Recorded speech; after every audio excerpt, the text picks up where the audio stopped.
हमारे पास एक न्यूमेरिकल है कि a pendulum clock gives correct time at 20 degrees Celsius at a place where G is equal to 9.8 metre पर second square. Accurate time दिखाती है किस जगह पे, जहां पर G का वैल्यू 9.8 है और टेम्परेचर जो है वो 20 डिग्री सेल्सियस है। अब आगे चलते, the pendulum consists of a light steel rod connected to a heavy ball. तो आपको पता है कि पेंडुलम में बॉब होता है और उसके साथ एक यहां पर दिया गया है कि एक light steel rod, light steel मतलब कि यहां पर मटेरियल जो यूज किया गया है that is steel.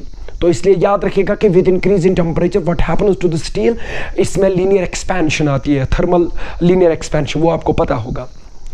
So it is taken to a different place। अब इस पेंडुलम बेस्ड क्लॉक को एक और जगह पे लिया जा रहा है जहां पर वायर G is 9.788 मीटर पर सेकंड स्क्वायर। एक और जगह पे लिया जा रहा है इसको और वहां पर G का जो वैल्यू है, चलो G डैश रखते हैं उसका नाम, वो कितना है 9.788 मीटर पर सेकंड स्क्वायर। क्लियर? और ये कह रहा है कि at what temperature will it give correct time.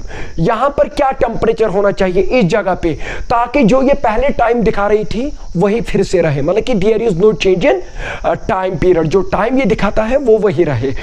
ये बोलता है कि अगर G का वैल्यू चेंज हो गया तो टाइम पीरियड तो ऑटोमेटिकली चेंज होगा, बट टाइम पीरियड चेंज नहीं होना चाहिए। इसलिए आपने लेंथ के साथ कुछ करना पड़ेगा, टेम्परेचर को या डाउन करना पड़ेगा या इंक्रीज करना पड़ेगा, वो बता दीजिए वो क्या होगा, क्या टेम्परेचर आपने रखना पड़ेगा। और ये भी दिया गया है कि coefficient of linear expansion of steel जो है alpha for steel, alpha for steel कितना दिया गया है, इट इज 12 × 10⁻⁻⁶ पर डिग्री सेल्सियस। और हमने यहां पर जो टेम्परेचर है वो निकालना पड़ेगा, ठीक है। और किसके लिए, ताकि ये फिर से कौन सा टाइम दिखाए, एक्यूरेट टाइम। सो इसके लिए बहुत सारे मेथड्स हैं, मैं सबसे स्मार्ट टेक्निक यहां पर यूज करूंगा। You know very well that T is equal to 2π square root of L/G। Clear है कि नहीं? L is the length and G is the acceleration due to gravity at that place। अब आपको पता है कि अब टाइम जो है ये चेंज हो जाएगा दो चीज़ों के कारण। एक है अगर लेंथ चेंज हो गई और दूसरा है अगर G चेंज हो गया।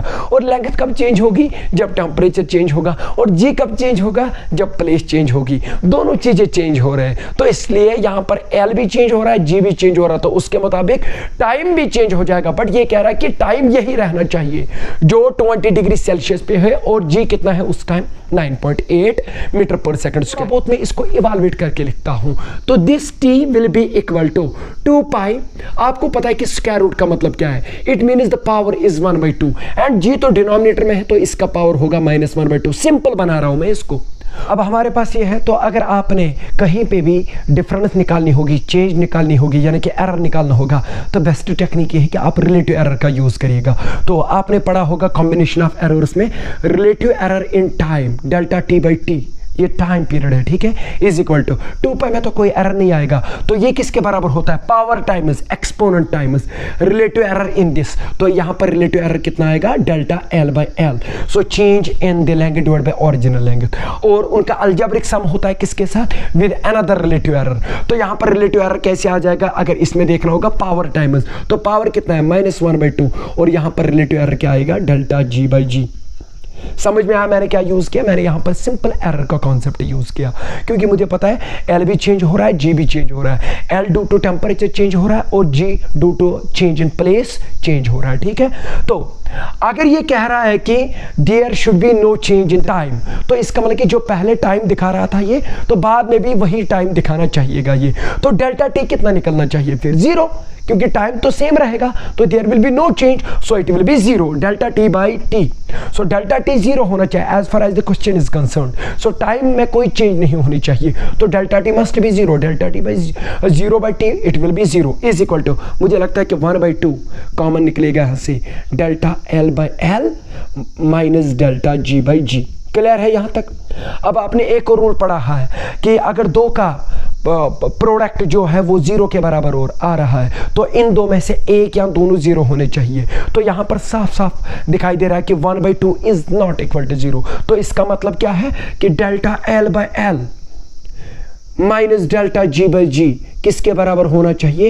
ये 0 के बराबर होना चाहिए, ठीक है। तो डेल्टा एल किसके बराबर होगा? You know very well delta L change in length as far as thermal expansion is concern, you know very well delta L किसके बराबर होगा? So alpha original length delta T change in temperature, यहां पर ये change in temperature है, यहां पर time था, ठीक है, डिवाइडेड बाय ऑरिजिनल लेंथ, ये उधर जाएगा तो delta G by G. Clear है? अच्छा आगे देखिए, तो you know very well L और एल कटेगा, अल्फा का वैल्यू भी दिया गया है, delta T means final temperature क्या रहना?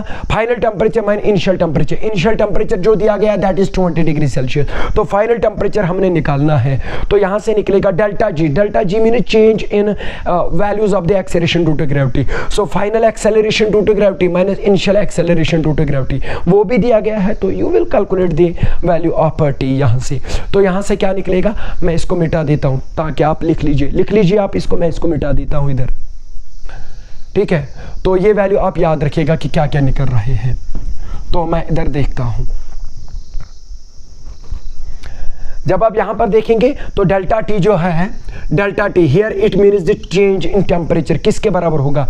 डेल्टा जी बाई जी, ठीक है कि नहीं है? तो यहां से जो अल्फा है वो उधर जाके डिनोमिनेटर में आ जाएगा, ठीक है। तो delta T means final temperature minus initial temperature is equal to final acceleration due to gravity minus initial acceleration due to gravity divided by G into alpha. Clear? तो जी का वैल्यू भी दिया गया है और जी डैश का value भी दिया गया है, अल्फा का वैल्यू भी दिया गया है, टी का वैल्यू भी दिया गया है, तो टी डैश पता चलेगा। तो टी डैश किसके बराबर होगा? चलो पहले T dash minus T initial कितना है? 20 डिग्री सेल्सियस। क्लियर? तो जी डैश कितना दिया गया है? जी डैश 9.788 इसको माइनस क्या हो जाएगा? जी इनिशियल वो कितना है? 9.8 डिवाइडेड बाय ये कितना है? 9.8, ठीक है, इनटू अल्फा, अल्फा कितना दिया गया है? 12 into 10 to the power -6, 12 into 10 to the power -6, ये सिंपल है, आप यहां पर वैल्यू निकाल सकते हैं। So T dash is equal to minus 20 degree Celsius will be equal to 9.788 minus 9.800 इसको लिख सकते हैं, ठीक है। सो इट विल बी 10 - 8 2 9 - 8 1 और 8 7 - 7 0 0 डिवाइडेड बाय ये हो गया 9.8 और ये हो गया 12 into 10 to the power -6, मेरा मानोगे तो इधर ही का कटेगी 12 / 8 सो यहां पर भी ऐसे आ जाएगा 0.0, ये भी नहीं आएगा 0 12 / 8 सो इट विल बी 0.001। मुझे लगता है टी डैश का value -20 degree Celsius will be equal to ये हो गया 0.001, it will be 10 to the power -3। Clear? और नीचे जो है, चलो मैं जल्दबाजी में कर दूंगा कि 9.8 को मैं 10 मान दूं, ये क्या बनेगा? 10 बनेगा, it will be 10 to the power -6। तो आगे वाले यहां पर अगर आप देखेंगे तो 10 to the power -3 और 10 to the power -3 गया, तो यहां पर 10 to the power -3 और बचा और 10 to the power -3 में 1 कम गया, 10 to the power -2 बचा नीचे, तो ऊपर आ जाएगा 10 to the power 2। तो इसका मतलब ये है कि T dash -20 degree Celsius is equal to 100, but ये नेगेटिव आ जाएगा क्योंकि 9.7 माइनस 9.8 ये नेगेटिव आ जाएगा, तो -100 आ जाएगा ये, ठीक है। बहुत अच्छा, आगे चलते हैं। तो यहां पर देखते हैं अब इसका वैल्यू क्या आ जाएगा। तो टी डैश जो आ रहा है हमारा वो किसके बराबर होगा? ये 20 जाके उधर जाएगा -20, ये +20 बनेगा, ठीक है। तो वहां पर -10⁻² है, तो वो हो गया 100 -100, ये मैंने अप्रॉक्सीमेट रिजल्ट निकाला। तो इट विल बी 20 - 100, मुझे लगता है कि -80 डिग्री सेल्सियस। थोड़ा ये इससे बड़ा होगा क्योंकि हमने नीचे जो है 9.8 को 10 माना है, तो 9.8 ही है वो, ये लगभग 81-82 डिग्री सेल्सियस वैल्यू आ जाएगा। तो यही होगा वो टेम्परेचर जो हमें अब मेंटेन करना पड़ेगा, ताकि उससे क्या होगा कि जो टाइम है वो सेम रहेगा, ठीक है।